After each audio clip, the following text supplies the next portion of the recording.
Do you feel like the future is getting a little fucked? If you're getting that feeling in your gut that something is wrong and the world is changing and things don't make sense, well, hopefully we're going to make it make sense today by talking specifically about how to unfuck your future. And it's so interesting that I've done so many talks, but this one has the most amount of interest because we all have that sensation inside that something is wrong. We don't know what it is, but today, let's give you some ways of looking at the world to understand what's wrong with the world, and then what's right with the world, and then what to do about it. As always, this is a short, compressed version of the long talk that I'm going to do in person here in Bali. So if you're going to be there, you can skip this one. It'll be way better watching it there. So how do you unfuck your future? You know, my journey around this has been, it's been 20 years now. Since I was 15, I've been focused on how the world was headed towards a big shift, a big change, and along the way I learned all of these things that I'm going to share with you. And I had set a timeline that many of these points and signals had said that around 2020 something major was going to happen. So I decided if that thing happens around 2020, that means this way of thinking is right, which means that the rest of this should play out. And like clockwork, 2020 happens, and you know what happened during 2020. The he who shall not be named happened during that time. And 6 days before, I came to Bali and I locked myself down here. And from there, as I watched many people's businesses shut down and many people's lives fall apart, my business, my life got better and better and better. And it's because I had used these frameworks of thought to unfuck myself. So let's talk about what is the main issue. The main issue is that we are in something called the exponential age. And the exponential age looks nothing like the old age. We come from a world where businesses and life was very linear, very predictable. It happened at human scales. It took decades for change to happen. And it was this slow growth that would happen, slow change for decades and decades and decades. And from 1995 to 2020, we had this complete revolutionary change in the world. Those 25 years were the beginning of the network effect age, where networks of humans, networks of computers, networks of things that aren't even real became more valuable and took more control in the world than all the real things out there.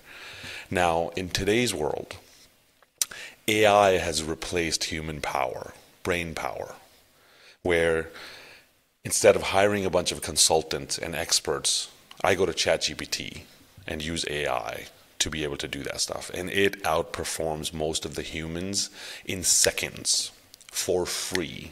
And its growth is happening at an exponential age, where every year it grows by orders of magnitude. Okay? But AI has replaced human brain power. Robotics are replacing human physical power. So the need for people is disappearing. That's why the robots that run Amazon will always outperform the mom and pop stores that are competing against it. Amazon's also a network.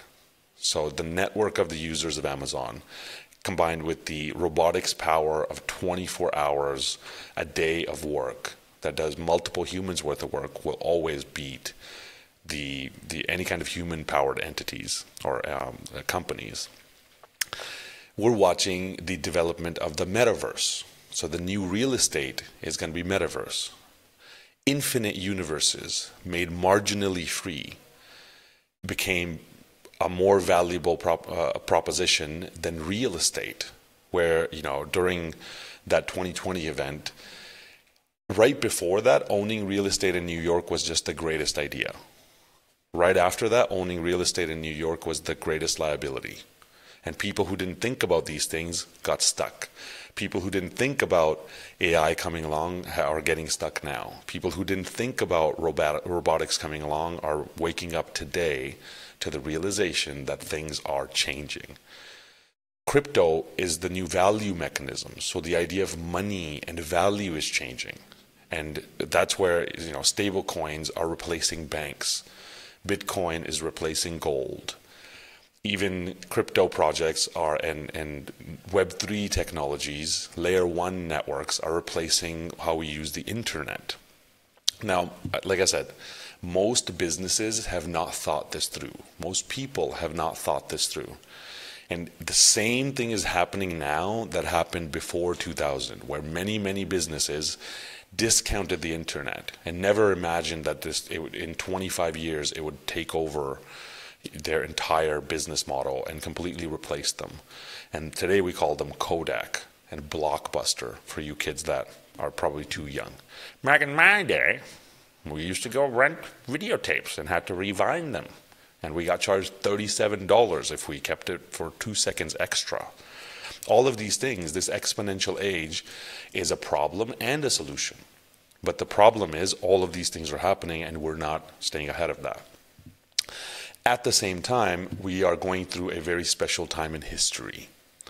And when you really zoom out, the real problem is coming from money. That we are in a time where the long-term debt cycle is coming to an end. And if you haven't heard this before, this is going to be a lot, but I'm going to try to explain this to you. Basically, 1930 was the last time that this long-term debt cycle reset. Okay? This blue is the interest rates. This red is the amount of money that is printed. And right around 1930, we had the 1930s, 1929 collapse in the markets. And that kicked off an insane amount of money printing because debt had basically become free to generate. And the resetting of the debt cycle happens when we print a lot of money to pay off the debts in the past. And between 1930 and 1945, we saw the craziest times in history. In those 15 years, the past 80 years were completely revolutionized. And in 1945, a completely new monetary regime was created, which we call the Bretton Woods system. But in 1945, World War also happened. So basically, all those times of stability and peace ended, and times of chaos started to happen as this money printing was happening. Now, on one side, that money printing steals wealth, and it always ends in war. After the war, times of peace returned as the money printing went down. The interest rates went up, which slows down the money printing. This all creates times of peace and stability. And then in 2008, we had our 1929 moment again. And guess what? The money printing started to go crazy again. Interest rates came back down to zero again. And if you run this forward, around 2025 is when the next war starts. And it's not a coincidence that we're experiencing that today. That's still the problem, the long-term debt cycle. And we're going to look at how to look at the solutions of that. Now, specifically looking at this money printing today, we are watching money being printed at about an 8% rate per year. So every year, 8% of the money supply is printed on average. At the same time, inflation is between 2 to 4%. So technically speaking, if you have assets that are making 12% or less, you're just running as fast as you can to stay in place. So in these times of money printing, most of the assets that we're used to generating wealth from don't generate wealth. They generate numbers on a screen, but they don't generate wealth. Because most people think gold is a way to go through this process. But when you actually look at gold and you divide it by the money printing, what you realize is gold has actually lost a ton of value since 2012. So from 2012 until now, you held gold, you barely broke even on, you didn't even break even. Actually, you lost purchasing power because holding that gold didn't buy more assets. In money printing terms, it went down. All right, well, real estate is supposed to make you rich, right? Well, this is real estate divided by the money printing. Since 2008, real estate has lost a ton of purchasing power. Now, yes, you may have made numbers on a screen, but real estate didn't allow you to go back and buy more houses with that wealth that you made, because everything is going up in price. Stocks I heard are a good place. Well, stocks perform around that 10 to 12% region, depending on how smart of an investor you are. So stocks have basically maintained your purchasing power because they've kept up with the money printing. Bitcoin is one of the few assets that has actually outperformed that money printing in a massive, massive way. Crypto going forward will be the asset that outperforms that money printing. So the problem is most people don't even understand this part. Most people think the way to get wealthy is to buy real estate on debt, or to hold gold, or to buy stocks. But actually what we're not watching is the denominator, the dollar, being printed out of existence. Okay, so now we're in the exponential age. AI, robotics, complete changeover of what reality is, new forms of money, crypto. There's a long-term debt cycle that's causing us to print money. Most of the assets that we know aren't making wealth, and the one that is making wealth, the ones that are making wealth don't make sense to people. No wonder it's getting bananas confusing to be in this world. Now, the end result of this process. On one side, the end result is war. We end up at the point of war. On the other side, this process always ends up in the confiscation of wealth. Just like in 1945, the US was able to confiscate the wealth from the world and reset the monetary system and create a new monetary system based on the US dollar. This time around, this process is called the Great Taking, which you can see for yourself at thegreattaking.com. There's a book for you to read.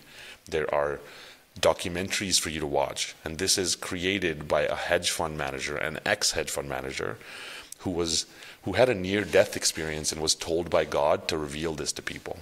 And this shows you how it is legal. It's globally legal to confiscate all of your assets. Any asset that is not self-custodied will be confiscated because our stocks, our bonds, our financial products have been used as the collateral to back derivative contracts. That's actually what happened in 2008. The real estate was used to back derivatives contracts called mortgage-backed securities. And when that terrible bet unwound, the people who had the houses lost their houses. The people who owned the real estate lost their real estate. The people who were exposed to this lost their assets. This time around, we are not holding stocks. Legally, we are holding something called a security entitlement.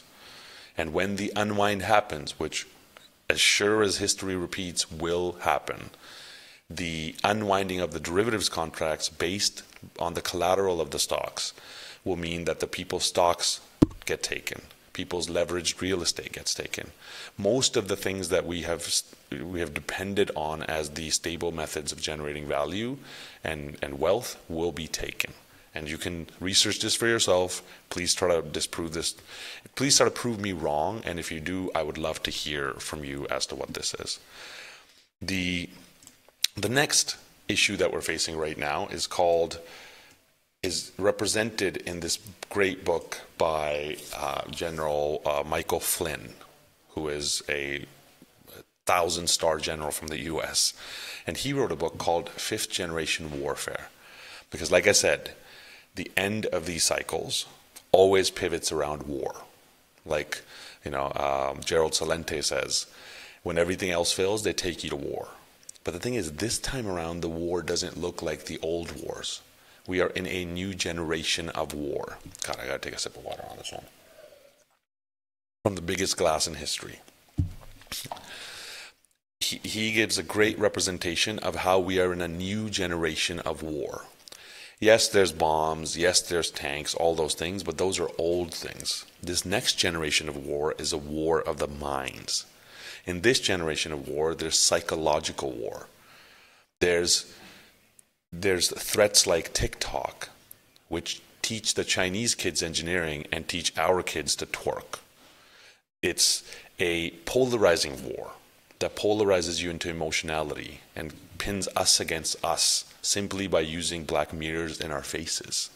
It's a war where drugs are dealt in our own heads, where our children are pressing buttons that release drugs in our own heads. That's the psychological aspect of this war, and we're all addicts, and we're all hooked. We know it, and we don't want to show it. It's a time of cyber war. Fifth generation wars have an aspect which has never existed before, which is cyber war. There's war games coming up that are the cyber polygon exercises. Attend them for yourself if you'd like to learn all of this stuff. In the cyber war, AI controls the world and potentially could also become the enemy that actually attacks us. AI that is everywhere all at once, mutating AI cyber attacks. It's listening all the time. We know AI listens to us all the time. It decides what we see and what we don't see. It decides what we say and what we don't say. It decides what is right and what is wrong. It decides which ads we see and which news we see, literally which roads you take. Your entire perception of reality is today controlled by AI. And if that wasn't enough, wait, there's more. There's AI controlling the markets literally. There are AIs like Aladdin that control most of the assets in the world. There are bots and AIs that are running and trading against humans that cause levels of volatility that just do not make sense. Beyond just a cyber aspect of the war, there's an economic aspect to the war. We are watching countries fracture into different factions. Say that 6 times fast. We're watching countries fracture into factions, the BRICS faction and the Euro faction and the US faction. We are seeing the great taking as one of the events of this economic war, where the wealth transfer will mean some people will have, most will have all of their wealth taken, and some will be on the receiving end of that. We're watching biological war happen. And if you know, you know. And if you don't know, you don't know. Pretty sure that's a rap song. We're watching fake, PHEIC, public health emergencies of immediate concern being issued, which are based around biological attacks on the human body. Already, we've watched the Mpox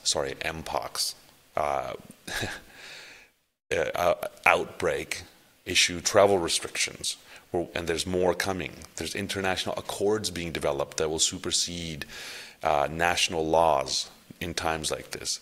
So all of these are the kind of problems that we're facing, and that's why it's so difficult to fathom how to even make sense of all of this stuff. All of this doesn't make sense because in our lifetimes, we've never seen this before. But there's the key word, in our lifetimes. This has happened throughout history, and if we understand all of that, and if, please go read all of these things that I'm telling you, and you will start to build a mental picture of why this makes sense, and this is simply a natural part of history. So then let's look at the solutions. Because I find that if we can understand what's going on, and we can see the bigger picture of things, and we can have frameworks of thought that help us understand these things, then we can actually move through it in a conscious manner, in an educated manner, in an aware manner, and make decisions that are the solutions to these problems. So one of the most profound reflections was the reflection of the fourth turning. Please read the book, The Fourth Turning, or just Fourth Turning, which looks at the generational cycles that we go through. And it was one of the key things that actually showed me that, and it was written in 1997 before the internet really took off, and it predicted all of these things. It predicted the internet. It predicted that around 2005 some major event would happen, probably financial. It predicted that in 2020 some major event would happen. It predicted that epidemics would come, and it also predicts that around 2025 a climax event happens that goes until 2032. Let's see if that plays out. But on one side, it also shows how these cycles, these generational cycles, in 2005, we started the crisis, the winter part of this cycle. And by 2030, this cycle will end. And right now, it's 2032. But what it also shows is these cycles have never failed in history to have a conclusive war. The last time this happened, we had the 1930s, the financial issues that we spoke about started. Then we had World War II. as the conclusive war. And then right around the 1945 era, we actually had the growth of the greatest time in recent history. The most amount of growth, the most amount of stability, the most amount of cohesion, the most amount of revolution when it comes to old ways being thrown out and newer, better ways being built. That followed a war.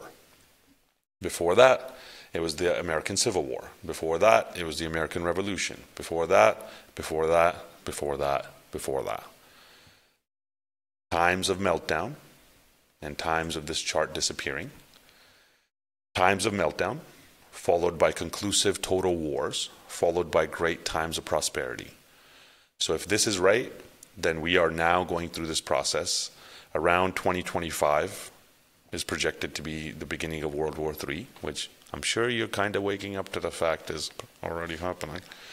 Around 2030, the conclusion of that. And from then onwards, 2030 onwards, out to 2055, the greatest time in history of prosperity and abundance. So just understanding that means I can make decisions accordingly. I can plan my life accordingly. And this is why I literally have planned my life accordingly. Alongside this, another great reflection that you absolutely must follow is called The Changing World Order by Ray Dalio. There's a great book. If you read books, please go read it. Otherwise, there's this 45-minute documentary that includes everything, beautifully explains how the world orders change.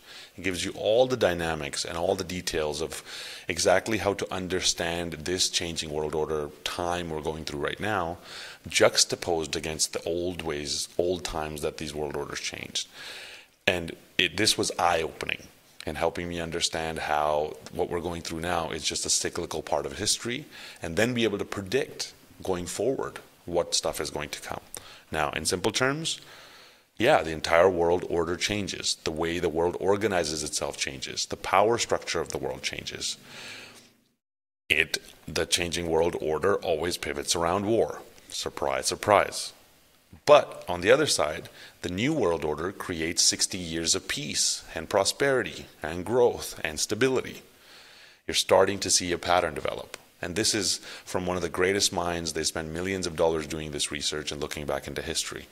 And it rings the same bell in the same way as the fourth turning. Now, keeping these two frameworks in mind, then we start to look at the cycles of history. Because if time is cyclical, then let's look at the previous cycles of history. So just looking at this 250-year arc of the revolutionary cycle. The last time was the American Revolution. A lot happened then. The American Revolution itself was a very bloody war. But on the other side was 250 years of prosperity and growth and development. This global reset always happens with war, because people don't do shit until the devil is at the door. And if you want real change, the craziest change happens at times when people are willing to change. And people are only willing to change in the middle of discomfort. So it always resets around war. Maybe this time's different, but I don't think history has stopped making rap songs yet. There's on one side it has war, but on the other side, this revolution is what allows the old ways to be changed. Now, it's interesting that this 250-year revolutionary cycle also lines up with the centralization-decentralization cycle, which is also 250 years. During the American Revolution, people lived in very decentralized manners in different villages with very little power structures that were centralized. Over time, we've seen the centralization of power structures. Now we are seeing the world move towards decentralization again. So the next cycle will be a move towards decentralization, and then the next one after that will be towards centralization. That's why these ideas of decentralized networks of crypto are right at the perfect time today. So understanding that, then I would actually definitely prepare for this to happen. I would also make sure that I have self-sustainability during those times. But then on the other side, knowing that I can revolutionize the old ways, I would be interested in building those old ways. And lucky for you, I am building those new ways to live. Now in this, you can also see the 84-year populist cycle. And there are times when humanity is against populism, and there's times when humanity is for populist, tyrannical type leaders. And the last time was Hitler. After that, there was peace and democracy and all the things that we've experienced. And this time around, we're getting the Trumps and the Zelenskys and the Putins of the world running. It's because people look for strong leaders during these times to get them out of the crisis. And people become populist and divided, especially in the world today where technology is built to make that happen. Now, on the other, that's the negative side of this. The good side of this is that we need strong leaders to make this process happen, right? We need strong men to actually make this happen, and women. But the quote is that, hard times make strong men. Well, this is where the strong men are created, because the times, they are hard. Now, looking into this, the financial crisis cycle plays along like clockwork. So same thing now. 2008 was the beginning of the financial crisis cycle. We are now coming to the tail end of the financial crisis cycle, even though it feels like we're just beginning it. And then in 2045, we'll have another financial crisis cycle. I think that's when the US dollar actually dies. But understanding these cycles, again, lets us know that this is just the storm that has come before. It isn't the end of the world. It's the end of an old world and the beginning of a new one, as has happened many times in history before. Now, looking at the 80-year institutional cycle, this is a cycle that also pivots around war. Now, a lot of these cycles pivot around war, don't they? That's interesting. The last time it pivoted around the World War II. And this institutional cycle is when our institutions are created and destroyed. So all the institutions that existed before World War II were destroyed and new institutions were created. The UN, the World Health Organization, World Bank, all of these came out of those times, the dollar-based system. Those institutions created stability for a long period of time, and now this cycle is ending, and around 2025. Surprise, surprise. And between that time and the next cycle beginning is where we see the war happening. Now, this is where crypto comes in perfectly. Crypto, blockchain, AI, robotics, quantum computing, all these things are the next institutions. The DAOs will be the next institutions. So in this time, the trust in these old institutions drops. And on the flip side, those old institutions are broken now. So it's time to rebuild those institutions. And we have the opportunity to build new institutions that will do things in new ways and hopefully create a brighter future. Now, that's just the institutional cycle. Then we have the 50-year socioeconomic cycle. And that cycle is basically where society organizes itself in a new way. Society starts to live in a new way. Society and economics both don't look the same as they did before, right? From the economics after 1930 to 1980 were very different. The dollar was based on gold, and the world looked very different. From 1980 until now, the world has completely reskinned itself. Society is organized in a different way. Economies are organized in a different way. Going forward, the same thing is going to happen over the next 50 years. Now, again, so this socioeconomic cycle doesn't pivot around war necessarily. What it does pivot around is revolutionary changes in the way that we organize ourselves. So again, anybody who's been alive during these previous times has a very hard time understanding why the world is so confusing now, because it doesn't work the way that it used to. It doesn't organize itself the way that it used to. The top minds in the world are thinking that beyond 2030, economics, the way we've thought about it, just doesn't work in a world of infinite robotic bodies and infinite brain power for free and unlimited, unlimited metaverses to experience reality inside of the world. The way that we think about it just does not work. Now, yes, on one side, this revolutionizes society. So there's a lot of chaos. There's a lot of change. On the other side, this is what sets the stage for growth. This also allows us to make sure humans are living in a new way. So we aren't raping and pillaging Mother Nature, and we are cohesive and not divisive. We stop being so selfish and we start coming together. All of those are positives that are going to come out of this process. Now, the next thing to look at is the innovation cycles. because the innovation cycles are actually what's driving most of the stuff now, right? And we've seen that the new innovation cycles are based on the innovations that happened before. So they speed up in their deployment. Steam, rail, and steel were the times between 1845 and 1900.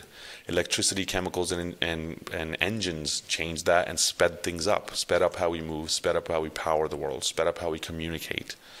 Then planes, electronics, and petrochemicals revolutionized the world again at an even faster rate in 40 years. Then digital software and new ways of media revolutionized the world again, and that's the one we've gone through now from 1990 until 2020. And over the next 25 years, AI, robotics, things that have been magic for a long period of time will completely revolutionize the world again. But this is also the exponentiality of technology, because change becomes faster and faster and faster and faster. And now it's getting to a point where it's beyond human skills. It's unfathomable to the human mind how quickly these things are happening, and that's also why it doesn't make sense. Now, yes, on one side it's a lot of change. On the other side, it is empowering the individual to be able to take control of these technologies and really create the brighter future. Today, one man or one woman behind a keyboard is as powerful as a nation if you learn how to do it. So, let's learn how to do it. Right? Let's actually deploy these technologies rather than run from them. Rather than act like, AI is the devil. Well, last time people thought the internet was that. And then before that, people thought it was, cars were that when horses existed. So it's the same thing that existed all the time.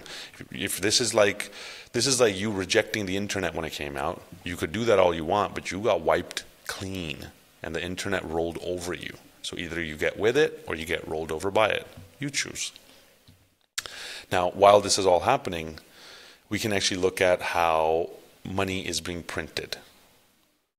And this is the best way for us to be able to actually take advantage of this change.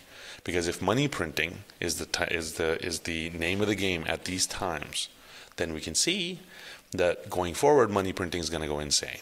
So then it's time to own assets which actually benefit from these changes.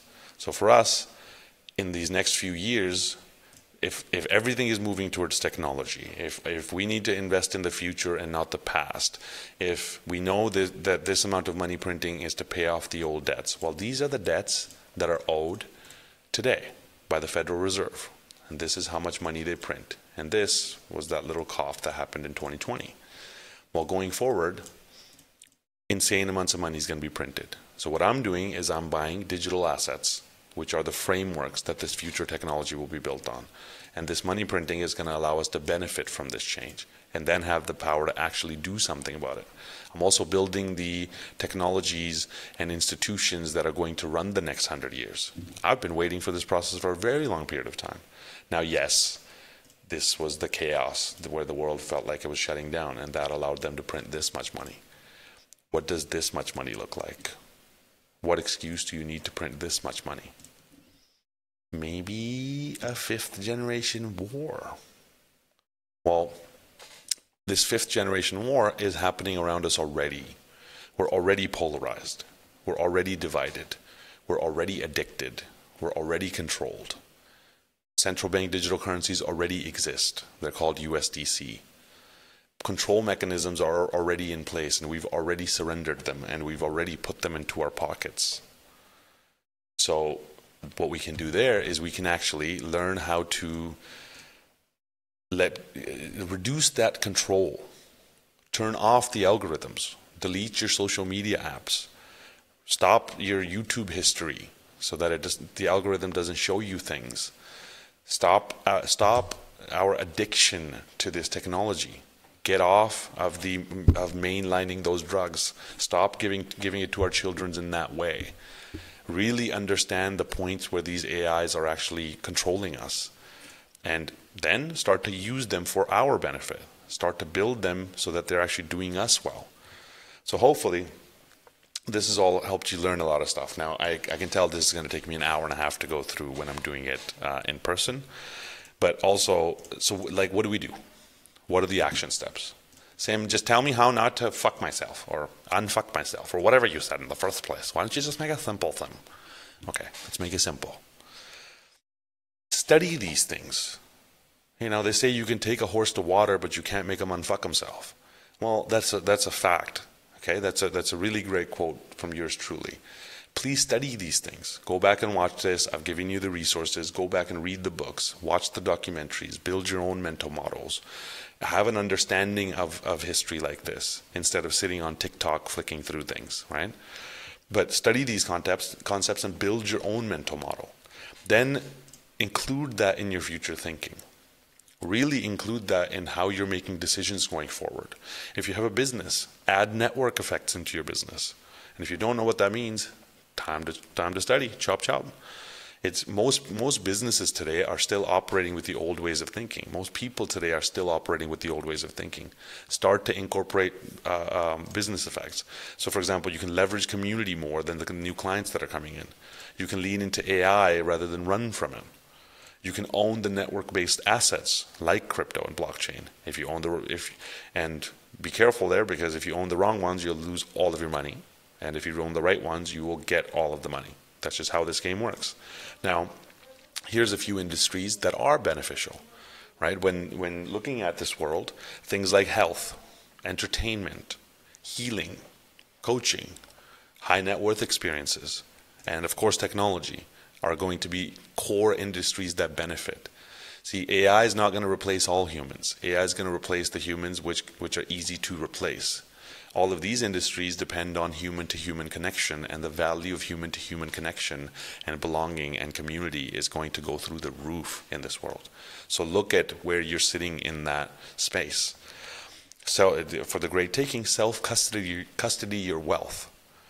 Go and look at all of these things and don't just run from it and write it off as some conspiracy theory. Trust me, the greatest minds in the world have looked at these things and vetted these things. Self-custody your wealth. If you don't self-custody it, that is not yours. Not your keys, not your crypto, not the gold in your hand, not your gold.